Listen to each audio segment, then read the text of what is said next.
कल शाम को देखा आपने जीडीपी के नंबर्स आए और इस बार हमारी जीडीपी ग्रोथ है 7.8%, 5 तिमाहियों में सबसे ज्यादा। और आपको एक और बात पता है, वो 3 दिन से एक महाशय नजर नहीं आ रहे और उनका नाम है डोनाल्ड ट्रंप। मैं उनको ढूंढ रहा हूं, मैं क्या पूरी दुनिया ढूंढ रही, पता नहीं कहां अज्ञातवास में। हिंदुस्तान की इकोनॉमी को डेड इकोनॉमी कहने वाले डोनाल्ड ट्रंप साहब को ये समझना पड़ेगा कि डेड इकोनॉमी नहीं है, ये 1.5 गुना होने वाली इकोनॉमी है, बहुत ही जल्दी हो जाएगी। तो ये नंबर्स दिखा रहे हैं कि हिंदुस्तान की इकोनॉमी की क्या ताकत है, क्या मजबूती है। हाँ, झटके तो वो दे रहे हैं, हमें लग भी रहे हैं, लेकिन हमारी ताकत हमें इन झटकों से बचाएगी। और सबसे बड़ी बात क्या है, यही अगर हमारी ग्रोथ जीडीपी ग्रोथ 5.5-6% होती और आधा पौन % हम यूएस के टैरिफ की वजह से घट जाते हैं तो थोड़ा सा मामला रिस्की हो जाता है। 7.8% की जीडीपी ग्रोथ है, घटकर आधा 1% घट भी गई, तब भी हम दुनिया में सबसे तेज रफ्तार से दौड़ने वाली इकोनॉमी है।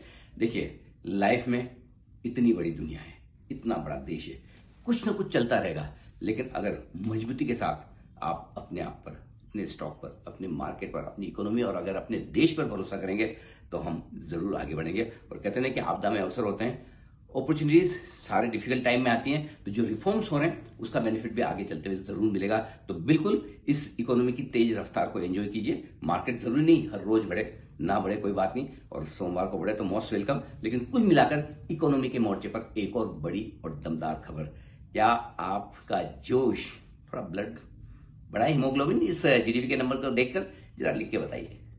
अमेरिकी राष्ट्रपति डोनाल्ड ट्रंप को एक बार फिर अदालत से बड़ा झटका लगा है। अपने टैरिफ बम से पूरी दुनिया में हाहाकार मचाने वाले ट्रंप के ज्यादातर टैरिफों को अमेरिकी अदालतें गैरकानूनी बताए हैं।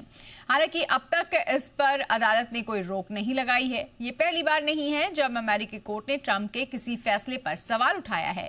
पहले भी ट्रंप के कई आदेशों को अदालत पलट चुकी है। US court of appeals for the federal circuit ने साफ कहा है कि ट्रंप ने अपनी इमरजेंसी पावर का गलत इस्तेमाल किया है। ट्रंप को कोई भी कानूनी अधिकार नहीं है कि वो दुनिया के हर देश पर मनचाहा टैरिफ लगाए। राष्ट्रपति को टैरिफ लगाने का असीमित अधिकार नहीं दिया जा सकता। हालांकि इस फैसले का तुरंत असर नहीं होगा क्योंकि अदालत ने इन टैरिफ को 14 अक्टूबर तक लागू रहने दिया है ताकि ट्रंप प्रशासन अमेरिकी सुप्रीम कोर्ट में अपील कर सके। वहीं कोर्ट के फैसले के बाद ट्रंप ने अपने फैसले का बचाव करते हुए कहा कि ये टैरिफ लागू हैं और उम्मीद है कि अमेरिका का सुप्रीम कोर्ट उनके पक्ष में फैसला देगा। भारतीय बाज़ारों में जिस प्रकार से चीज़ें बिगड़ती हुई दिखाई दी, उसको आपको ही पता है कि क्या कुछ भारतीय बाज़ारों में चल रहा है।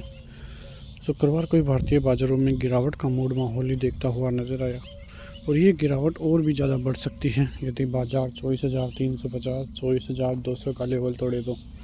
और यदि ये लेवल टूटता है तो दिक्कतें बहुत ज़्यादा बढ़ती हुई नज़र आएगी और हो सकता है कि बाज़ार 24,000 का लेवल भी फिर तोड़ता हुआ दिखाई दे। 23,800 तक भी आता हुआ दिखाई देखने में बाजार ऊपरी स्तरों पर आता है। 24,550, 24,650 के स्तरों से ऊपर जाता है तो फिर रिवर्सल के संकेत भारतीय बाज़ारों की तरफ से देखने को मिल सकते हैं।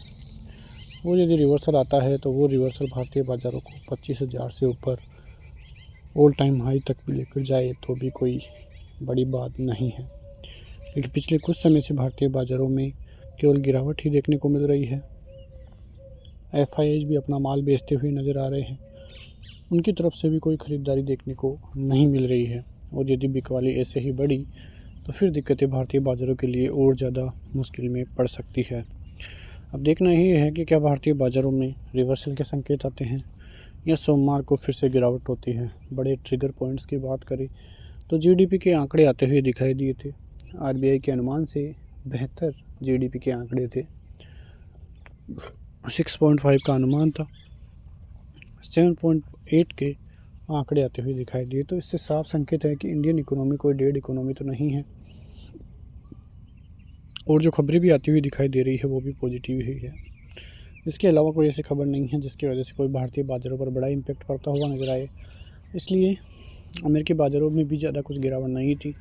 विदेशी सेंटिमेंट भी बिगड़ते हुए नज़र नहीं आ रहे हैं। और इसके बीच में मोदी का चाइना दौरा जो सुर्खियों में देखने को मिल रहा है। फिर पुतिन और जिनपिंग से मिलना भी एक सुर्खियों की बात ही है। आने वाले कुछ समय में पुतिन भी हम भारत की यात्रा करते हुए नज़र आएंगे। तो ये सभी चीज़ें मंडे मार्केट के लिए इम्पैक्ट डालती हुई नज़र आ सकती है और भारतीय बाज़ारों में हो सकता है कि कोई अच्छा खासा रिवर्सल भी सोमवार की मार्केट में देखने को मिले। और यदि सोमवार की मार्केट में कोई बड़ा रिवर्सल देखने को मिलता है तो वो एक बहुत ही अच्छी और बड़ी और पॉजिटिव खबर आपकी देखने को मिल जाएगी। उसके अलावा कोई खबर नहीं है जिसकी वजह से भारतीय बाज़ारों में कोई बड़ी गिरावट का मूड माहौल देखने को मिले। तो कुल मिला के देखें तो भारतीय बाज़ारों पर टैरिफ का जो इम्पैक्ट पड़ा है उसकी वजह से ही भारतीय बाज़ारों में गिरावट थी। इतनी बड़ी गिरावट भी देखने को नहीं मिली है।